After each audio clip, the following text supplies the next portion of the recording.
Hello people, welcome to Power Drift. In this episode, we look at another crucial yet often neglected aspect of owning such a beauty, setting rider sag. What does that mean? Basically means setting up your motorcycle as per your weight. And that is done so that the suspension is working in the range where it works best.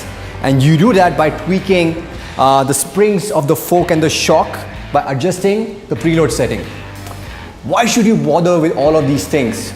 Well, because all manufacturers, when they make a machine like that and they sell it, they set up the suspension keeping a rider of about 70 to 75 kgs. So if you don't fit that range, a good chance that the handling and the ride quality of the machine won't be as you want it to be.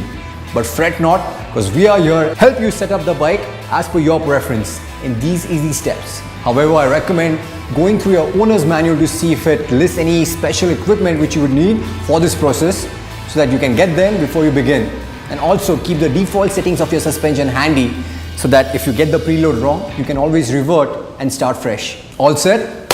Let's begin. So first up, let's start by taking the measurements of the springs of the fork and the shock in their fully extended position without any weight on them. Have one of your friends lift the front of the bike on the side stand and take the measurement from the fork seal to the base of the inner tube. And note this down. Now to get an accurate figure for the rear, find a spot on the fairing which is vertically in line with the center of the rear wheel spindle and mark it with a duct tape.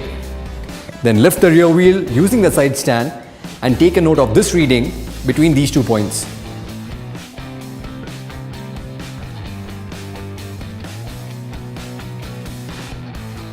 Now let's get the measurement of a fully kitted rider on board the bike to see how much the forks and the shock compresses in his riding position. On you go. Now compress the front a couple of times and let the forks settle to account for seal drag before you take the measurements. Note this reading and repeat the procedure for the rear shock.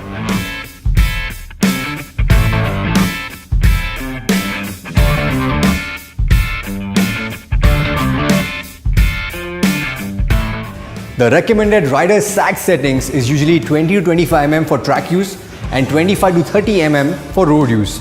And how do you get this figure? By subtracting the rider laden figures from the fully extended numbers that we got earlier.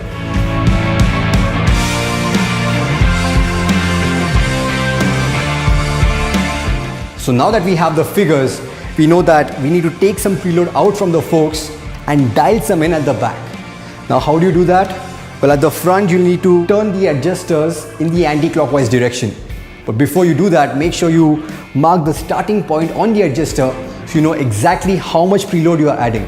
Because one turn on the adjuster roughly amounts to about 1 mm of preload. Also note that this is the Z1000, which has Showa's separate function forks for preload and damping, which means I'll only be changing the preload on one fork. But for conventional setup, you need to change the preload on both the forks. So now that we have made the adjustment, let's get our rider on board to see how close we have got to the optimum sag range.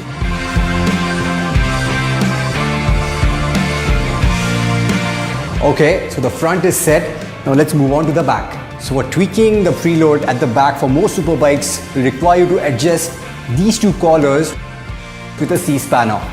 And before you get started again, make sure that you mark the starting point so you know exactly how much preload you're adding or taking out. And one turn in this case usually equates to about 3 mm of preload.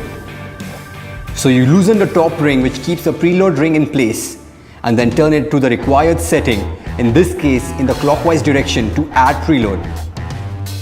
So now that you have verified the rear sag using your rider, you can go on and lock the ring and you're all done.